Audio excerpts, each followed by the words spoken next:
Hi. Yeah, thanks for coming. And thanks for the introduction. Yeah, then I guess I don't really need the first slide. Now you know what my name is already. Yeah, I just wanted to tell you a few things about Orwell. For everyone who doesn't know it, Orwell is a privacy invasion thriller, and it is an interface-based game. That means it's sort of like an operating system. And this screenshot is the only cutscene we have in the game. At the beginning, sort of shows surveillance cams and your first target person that you have to investigate. Yeah, and your job is to find out what she has to do with a terror attack that occurred at that plaza. And mainly what you do in Orwell is sort of search for information, and you have to decide which information you pass on to the government and which not. So it's kind of a moral dilemma and telling a story at the same time. And depending on your decisions, the story changes. So today I would like to tell you about how we try to create emotional impact through the mechanics and visuals of the game. And just to alert you right at the beginning, there will be spoilers for the game. So anyone who still wants to play the game spoiler-free, get out now. I hope that some people will stay. Sorry, it's really hard to explain this without spoilers. So I'm going to try to keep it to a minimum, sort of. But yeah, I sort of wanted to show the moments of the game that create most emotional impact, and obviously these are important moments. So, yeah, one of the most emotional player feedback we got is that often people would come up to us and say, "Your game made me feel like an asshole," and this seems like quite a negative thing at first sight, but it's actually the players didn't see this as negative. It's actually shows that people really cared about the characters and that they really felt responsible for them. So how did we do that? I'm going to try to illustrate this with a very, very simple example. We really wanted to have some contrast in the game, which means you always have this really routinely thing you do. You drag and drop information is sort of the basic control of the game. And it's very important to, create impact through contrasting this state of mind. And for example, if you just a game mechanic example, if you have lots and lots of health points in a game, and then one goes away, of course this doesn't have much impact. But if you only have one health point, and then you take this away from the player, then this has much more impact. So this may seem a bit obvious and very simplified, but it's important to create a big difference between what is and what you change. So I think that's one of the main things that we kind of did right in the game. So first I will describe to you what the sort of regular mindset was in the game that we wanted to create right from the beginning. This was a sort of working atmosphere on the one hand, so that the player is really concentrated and attentive. Then we wanted that means that he really felt that he was in charge, he had power, and that he really felt responsible for his actions. And the third thing was exploring. So we wanted the player to be really curious about what happens. This is a very basic wheel of emotions where you can see, I don't know if you can, yeah, I think you can read it. It's on the left side. We wanted to have the player sort of very much in this area of this wheel of emotions, which means attentive, anticipation, interest, curiosity. I'm going to show you now the first thing that happens when you open the game.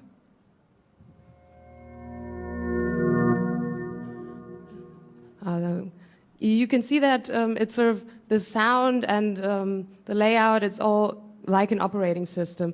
And the most people use computers, so most people really know this, and it sort of puts you in a mindset right from the beginning of, yeah, okay, I'm sitting at my computer, I'm working.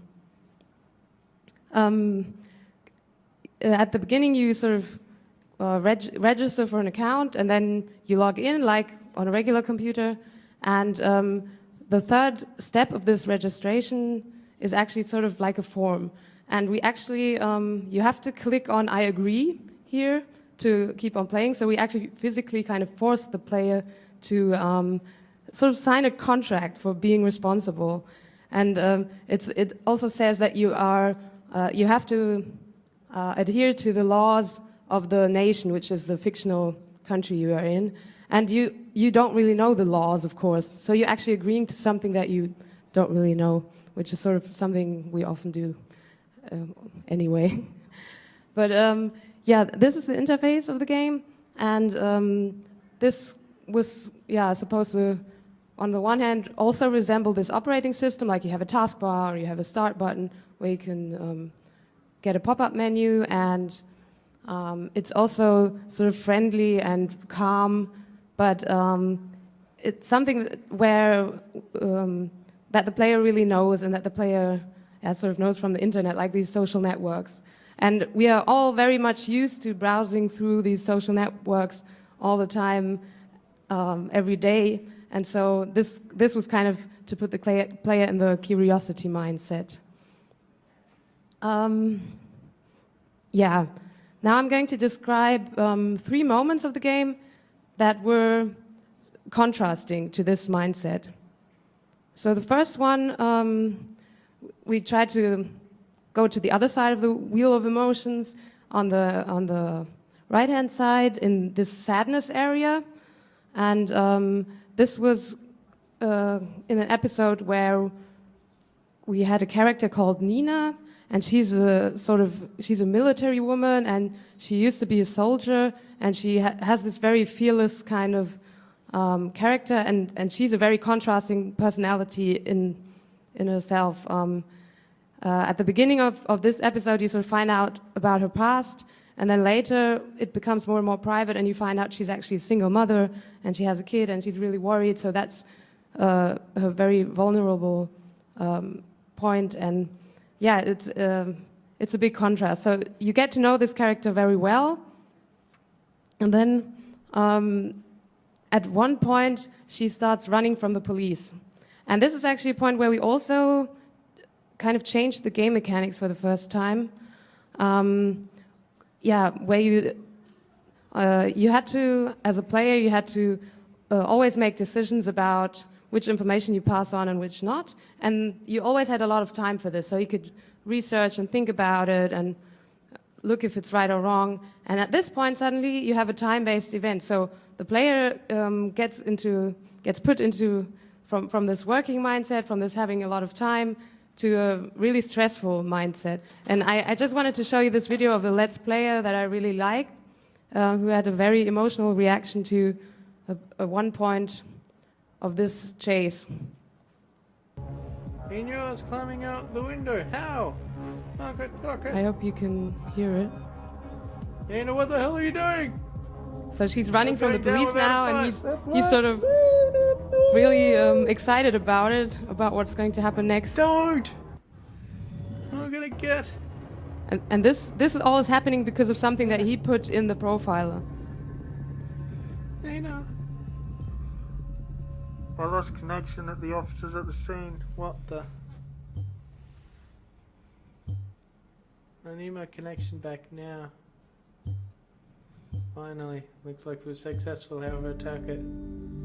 Just didn't make it. Oh my gosh, this game!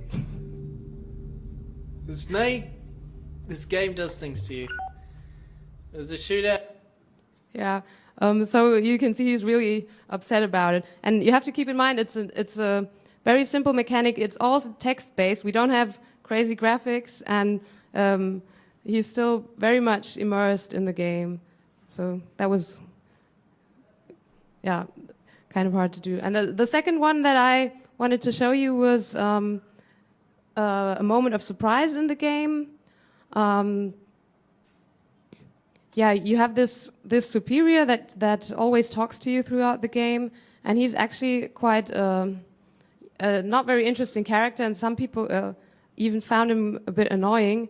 And there were also some people also thought at the beginning of the game that he was actually an AI and not a real human. And then later in the episode, you find out that he has a fiancée, and that you find this very, very private picture of him. And so you must imagine the whole time the player spent hours and hours with this handler, and he was talking to him all the time. And now you suddenly find something very, very private about him. And then based on this information, something happens to him, and then he's gone. And I don't want to go into too much detail, but many players actually missed him quite a lot, even the players that didn't really like him before that. So that was also a contrast. And the second thing that happened in this episode was that there's a moment where you lose connection to the server. And now again, I would like to show you my favorite Let's Player. He had a really cool reactions, and I also like him very much because he actually is wearing a vest. He actually looks like he's going...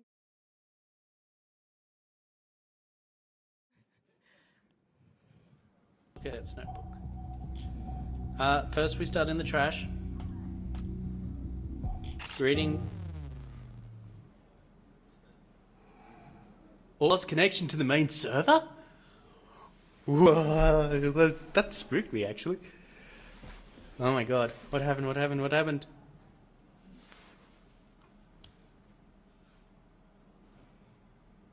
I can't do anything. What happened? I actually seriously don't know. The connection to the main server has been re-established. It's working. You're receiving my message. Oh, there we go. I just had some kind of connection problem. It was like the mainframe vanished. Still got some data lost between the servers in here. It seems like slowly getting back to normal again. We had a joker who thought he could intrude our database. InfoSec said they have averted the attack. Sorry, I haven't done his accent because I'm so like freaked out and amazed and oh my god. Yeah, you can see that he's like really startled when the connection is lost, and it's actually rather late in the game, and you did the same thing all the time, and now suddenly you went from power to total powerlessness. So the player had the power to sort of judge the people he is investigating and always sort of decide what to do with them, and now suddenly he can't do anything. And it's just a few seconds. It's just a moment where you sort of break the gameplay, and he's like, whoa, what the fuck? The third thing I would like to show you is a moment where the always system is hacked, and yeah, then the roles are sort of turned around. And this is also sort of on the other side of this wheel. We wanted to get the player to go into this, it's not really fear, but it's more intimidation that I would say that this emotion we try to evoke in the player. And for this, I'm just going to show you this this video of, again, my favorite Let's Player. By the way, if you don't feel like playing the game yourself, you should definitely check out his Let's Plays. He's called Syntax Error, and I really like him a lot. And he kept making accents and stuff like that. He's really fun. So, just going to work. Judgment time has arrived. I'm getting intervention teams ready to check all the locations you have mentioned. Now wait to see what happens. Oh shit. Initiate is hacking us now. What's going on? This is getting repeats. Oh my gosh.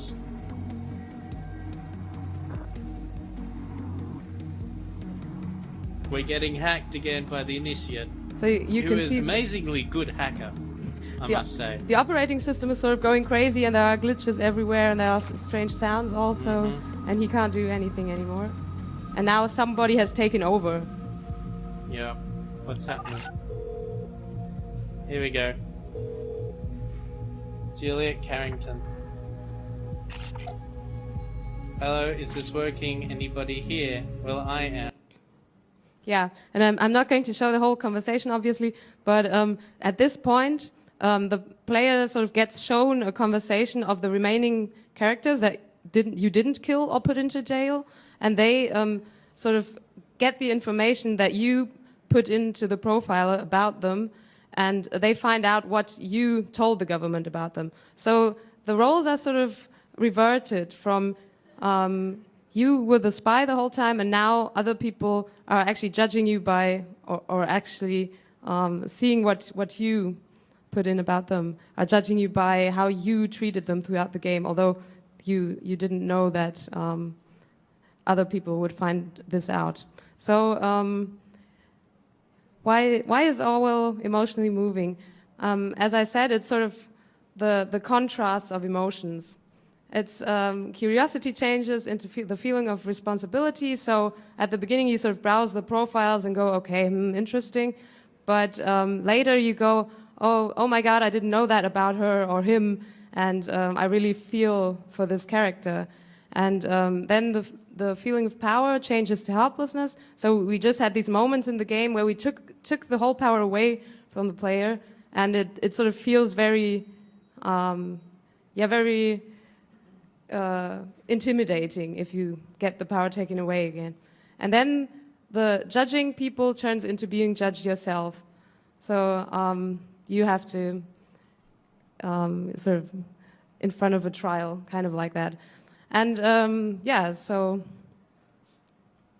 it was really great that some players felt like assholes playing our game, and it was really fun to make. Okay, that's about it. Now I was much faster than I thought, and I think we still have time for questions. Yeah.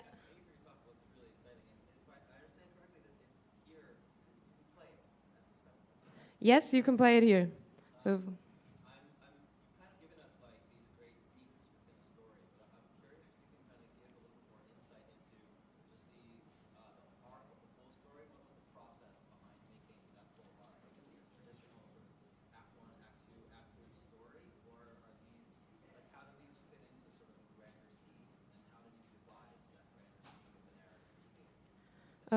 Okay, the question was about the grander scheme of the story arc, right?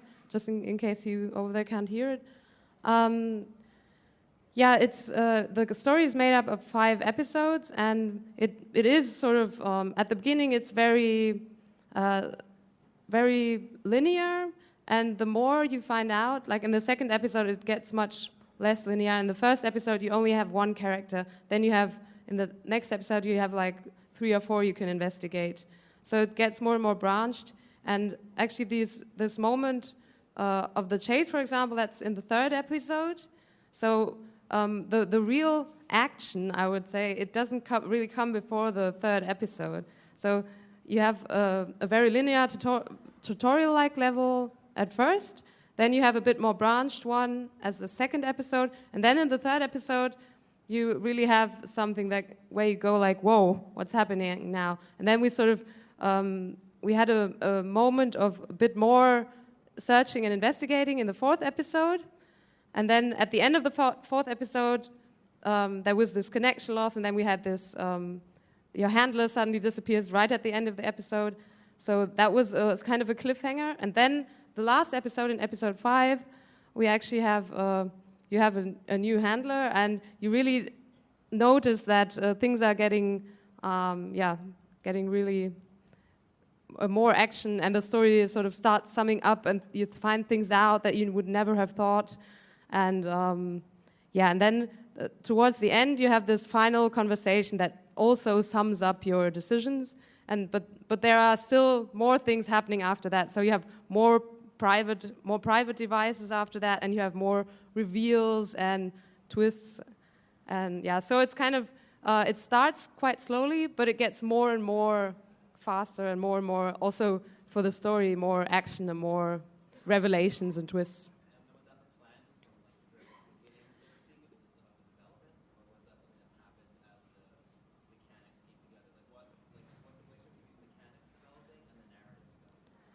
The question was, what is the relation from the mechanics developing to the narrative developing now? Well, right at the beginning, actually, we had 13 episodes, so it was much longer, and I think it took a much longer time also to really get interesting. And actually, after that, we had 7 episodes, and then we shortened it again to only 5. And I think that it really was better for the story, because the story was more to the point, and it's kind of difficult to make it very much to the point.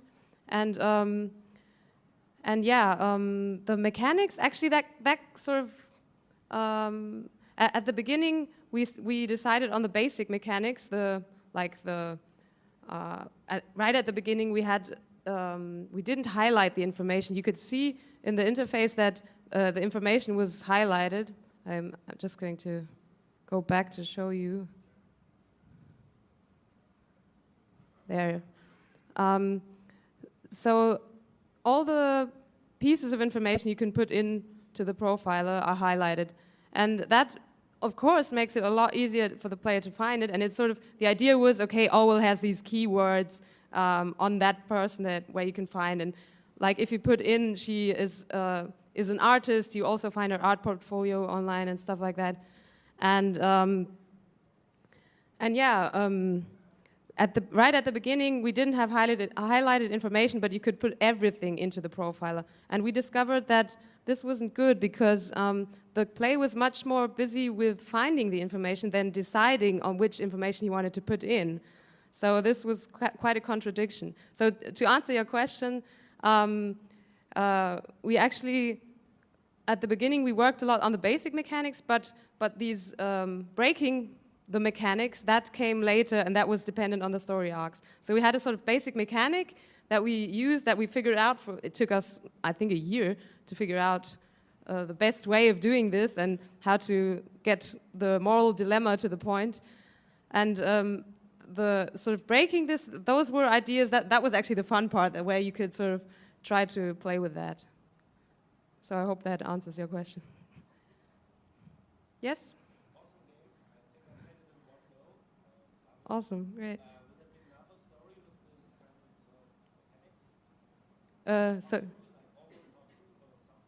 So your question is, will there be another story? Yes.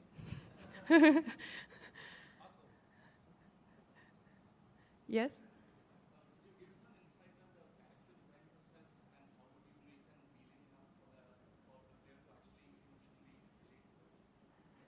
Okay, the question was, could you give some insight into the character design process?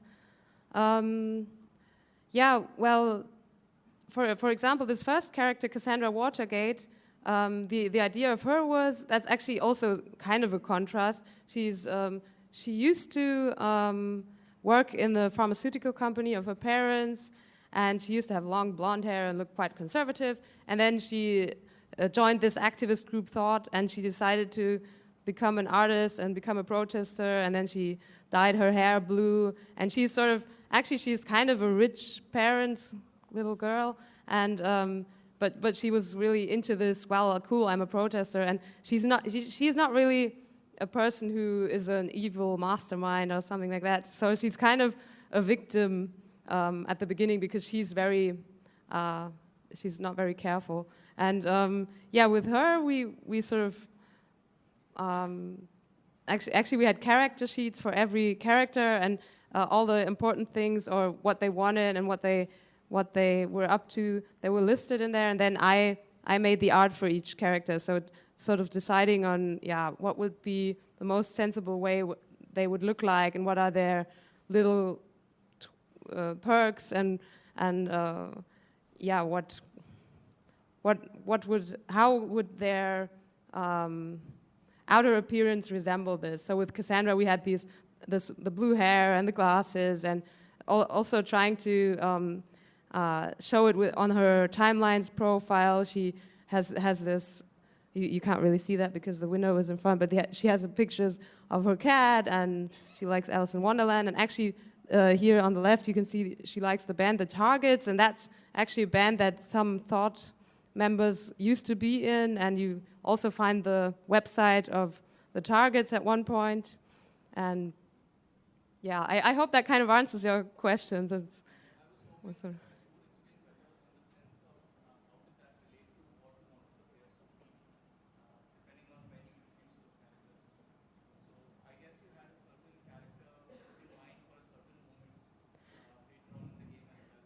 Yeah.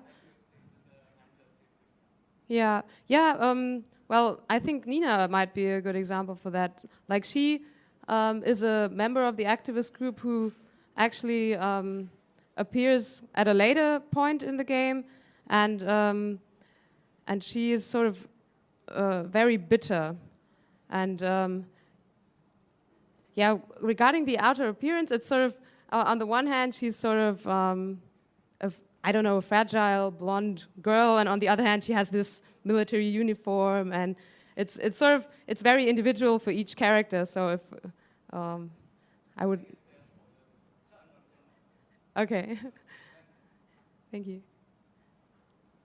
I wanted to ask how different it was to how different was the process from other games that perhaps you were developing before? I don't know if your company or if that's your first one, but you have to put a lot of pressure on UI design and on, I don't know if single-handed or collaborative efforts to create a story, and how much is it different from regular game development, which is not so much Orwell-like? Yeah, that's a difficult question. The question was how different is developing this game from other games, and this was actually our first game as a team.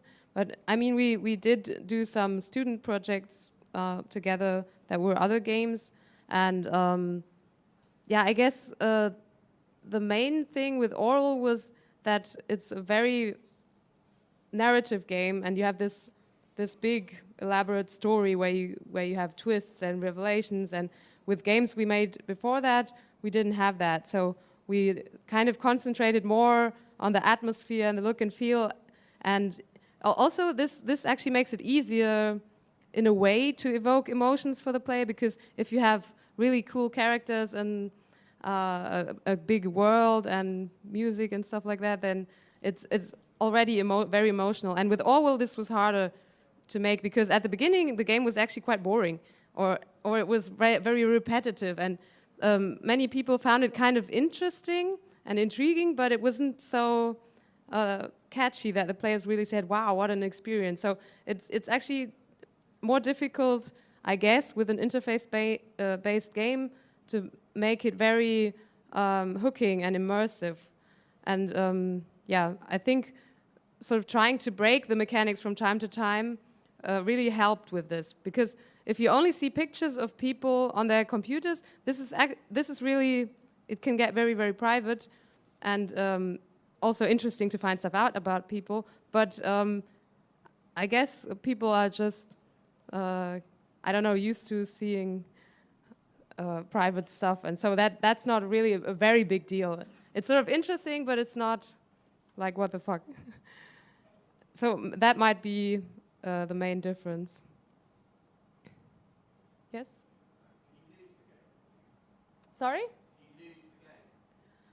No, you can't really lose in terms of the game stopping before the end. You have three sort of main different endings that you can get, and I don't know, I guess it depends on what you want. And if you didn't get the ending that you wanted, maybe you could interpret that as losing the game, but it's not like classic game over, no. Any more questions? Okay. Last question, sorry. Could you repeat it, please, and say it a bit louder, because I can't understand you.